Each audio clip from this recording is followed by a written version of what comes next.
इस वक्त वो इंडिया को कह रहे हैं कि आप प्लीज़ हमें डिस्टेबलाइज ना करें। भारत को जल्द ही बांग्लादेश के साथ साझा करने वाले अपने एयर स्पेस को बंद कर देना, और अगर ऐसा होता है तो बांग्लादेश के लिए मुसीबत काफी ज्यादा बढ़ जाएगी, क्योंकि तीनों तरफ से बांग्लादेश भारत से घिरा हुआ है और उसके पास सिर्फ एक ही रास्ता बचेगा और वह होगा समुद्री रास्ता। जो अटैक्स हो रहे हैं माइनॉरिटीज़ के ऊपर, नाम नहीं लिया उन्होंने, मगर उनका जो इशारा है वो हिंदुओं की तरफ है। अब बांग्लादेश के हालात जो है खराब से खराब तरीन होते जाएंगे, क्योंकि वहां पे जो गवर्नमेंट है उसके पास मैंडेट मौजूद नहीं है। USA says it's concerned now over the attacks on Hindus in Bangladesh. और वो खबरें जो हम अभी बांग्लादेश से सुन रहे हैं वो काफी तफ्तीशनाक है, काफी चिंताजनक है। जो इकॉनमी उन्होंने कैचअप की थी वही इंडस्ट्री वहां से शिफ्ट होके लोग स्पेकुलेट कर रहे हैं कि भारत चली जाएगी। मेरे को तो लगता है कि उनको इवैक्यूएट किया जा रहा था, जो 60-70 लोग इस्कॉन के आ रहे थे यहाँ पर भारत में, उनको इवैक्यूएट कर रहे थे। तो जब वो इनको इवैक्यूएट कर रहे थे उनको रोक लिया। 63 मेरे ख्याल से थे जिनको रोक लिया वहां पर। ना सिर्फ हिंदुओं के बल्कि क्रिश्चियंस के भी हालात बहुत खराब है। मोहम्मद यूनिस पूरे मानवता के लिए कलंक है। मिलिट्री एक्शन भी आप कर सकते हैं, देयर इज नो प्रॉब्लम, ठीक है, करने को तो ये सीजन है, this is something that you can do. Sheikh Hasina सामने निकल कर आई और सीधे मोहम्मद यूनुस पर उन्होंने हमला बोला। और उसके बाद भारत के अंदर इस वक्त बंगालियों को सुना है होटलों में जगह नहीं दी जाती, लोग मकान किराए के नहीं दे रहे। जाहिर है वहां भी अनरेस्ट हो, वहां भी लोगों का रिटेलिएट तो करेंगे। आप अगर हिंदुओं के साथ बंगाल के अंदर आपने उनके साथ इस तरह करेंगे तो उसका रिटेलिएशन तो होगी। ये तो एलिमेंट्स है वो मजीद बढ़ रहे हैं। पाकिस्तान के अंदर भी बहुत खतरनाक बात की है खान साहब ने। खान साहब मेरे ख्याल कल की बात है जब खान साहब के पास अदालत के अंदर एक मीडिया जर्नलिस्ट उसने क्वेश्चन किया कि आप हमारी पिंकी पीरनी जो है वो तो एक आप कहते थे कि घरेलू औरत है लेकिन अब वो सियासत कर रही है। तो उन्होंने आगे से कहा, उन्होंने कहा तुम्हें किसने कहा वो सियासत कर रही, वो तो जिहाद कर रही है। तो इस वक्त भारत के आसपास अभी मैं आगे जाना चाहूंगा, एक और भारत के लिए मुश्किल आ पहुंची है नेपाल में, उसके बारे में भी डिस्कस करना चाहूंगा। लेकिन बांग्लादेश के हालात जो है खराब से खराब तरीन होते जाएंगे, क्योंकि वहां पे जो गवर्नमेंट है उसके पास मैंडेट मौजूद नहीं है, वो इलेक्टेड नहीं है। उसके पीछे उसकी जो इस वक्त उन्होंने खासकर जो इतराजात किए थे भारत के, उन्होंने इतराज था कि भारत हमें रिकग्नाइज करे हमारी जो रजीम है डॉक्टर यूनुस की। तो फिर उसके बाद खुद मेरा ख्याल अपना होमवर्क भी नहीं करते।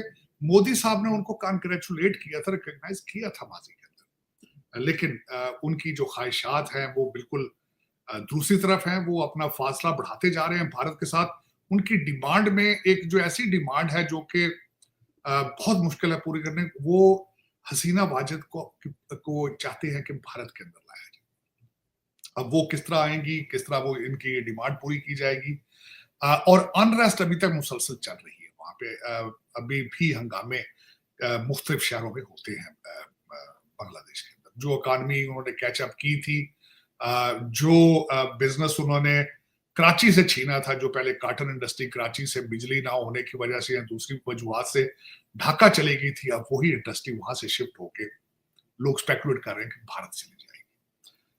और उसके बाद भारत के अंदर इस वक्त बंगालियों को सुना है होटलों में जगह नहीं दी जाती, लोग मकान किराए के नहीं दे रहे। जाहिर है वहां भी अनरेस्ट हो, वहां भी लोगों का रिटेलिएट तो करेंगे। आप अगर हिंदुओं के साथ बंगाल के अंदर आपने उनके साथ इस तरह करेंगे तो उसका रिटेलिएशन तो होगी। ये तो एक्शन हैज रिएक्शन।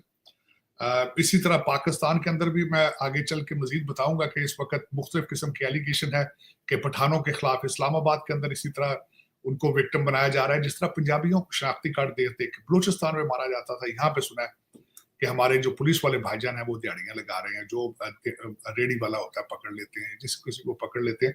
बल्कि यहाँ तक कि इन्होंने अफवाह उड़ाई है कि उज़्बेक एम्बेसडर को इन्होंने किसी ने हरास किया है या पकड़ दिया है, लेकिन अभी तक खबर जो है वो आपको पता है यहाँ पे तो हर जो लौंडा लपाड़ा है वो F-16 मिसाइल, वो तो एक गौरी मिसाइल बन के फिर रहे हैं। वो तो इस वक्त वो जो तूफान है, आज 12 यूट्यूबर्स के ऊपर केस दायर किया गया है, FIR हुई है उनके खिलाफ अनरेस्ट पैदा करने की। लेकिन चीमा साहब, मैं समझता हूं कि पाकिस्तान की दिन ब दिन जो ये झूठी खबरें हैं, इसकी वजह से पाकिस्तान की जड़ें काटी जा रही हैं। मैं बल्कि ये एहतजाज करना चाहूंगा कि उन जजों के खिलाफ एक्शन लेना चाहिए, जुडिशल कमीशन को, जिन्होंने इन सबको बाहर भेजा था। ये गुड टू सी वाले जज जो थे ना, ये सारे इन्होंने ये लौंडा लपाड़ा ना, इन्होंने ECL से इनके नाम निकाल के इनको बाहर भेजा था। पाकिस्तान को इन्होंने तोहफा किया। पाकिस्तान को तोड़ने के आपके जो जज हैं, गुड टू सी यू वाले जज, इनका भी एहतसाब होना चाहिए कि आप कानून के नीचे आप पाकिस्तान के जो एलिमेंट है, इस वक्त जो 5th जनरेशन वार है, 5th नहीं, वो 505th नहीं, वो 10th हो चुकी है जनरेशन वार, जो इस वक्त, जो कभी बाजवा साहब कहते थे 5th जनरेशन वार।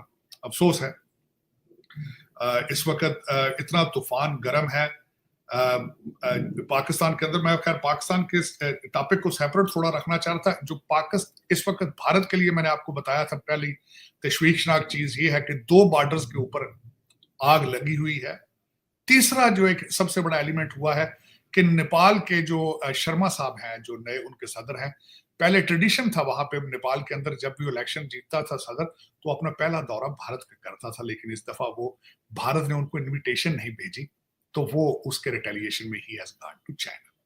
लेकिन पाकिस्तान के लिए एक बहुत बड़ी, पाकिस्तान का जो इस वक्त लौंडा रपाड़ा, उनके लिए एक बड़ी खबर है। उसमें एक बहुत बड़ी नसीहत जो है वो पोशीदा है कि नेपाल जो है, खासकर शर्मा साहब की जो स्पेशलिटी ये थी कि इन्होंने जो भारत के कई चीजें जो नक्शे के अंदर थी उनके ऊपर क्लेम कर लिया था, जिसकी वजह से he was not in a good books of India.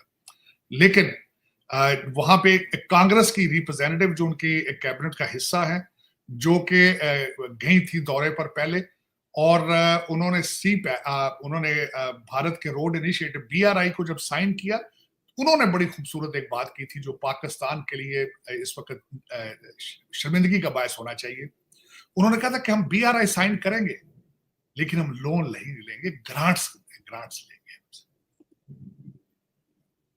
वो जो एक इल्जाम लगाया जाता है चाइना के ऊपर कि प्रेडेटरी लैंडिंग करते हैं, जो उन्होंने जिस तरह श्रीलंका को की थी उन्होंने, या जिस तरीके से अफ्रीकन कंट्रीज को उनकी गवर्नमेंट लोन नहीं देती, बैंकों से लोन लेके देते हैं, जो कि आपने भी लेकर दुबई में प्लाजे बना लिए हैं। बांग्लादेश से लगी भारत की सीमा पर अलर्ट जारी किया गया है। हालांकि इसे लेकर सेना की ओर से आधिकारिक तौर पर कुछ नहीं कहा गया है, लेकिन खबरें हैं कि बांग्लादेश की तरफ से ड्रोन की तैनाती की रिपोर्ट के बाद भारत भी हरकत में आ गया है। कहा जा रहा है कि ये ड्रोन्स तुर्की में बने हैं और बांग्लादेश खुफिया जानकारी जुटाने में इसका इस्तेमाल किया करता है। इंडिया टुडे की रिपोर्ट में सूत्रों के हवाले से कहा गया है कि बांग्लादेश में पश्चिमी बंगाल के पास ड्रोन तैनात किए गए हैं। खास बात यह है कि यह घटनाक्रम ऐसे समय पर हुई है जब खबरें हैं कि बांग्लादेश में शेख हसीना सरकार गिराने के बाद भी सीमा के आसपास तैनाती गतिविधियां में इजाफा हुआ है। फिलहाल सेना की तरफ से आधिकारिक प्रतिक्रिया नहीं आई है।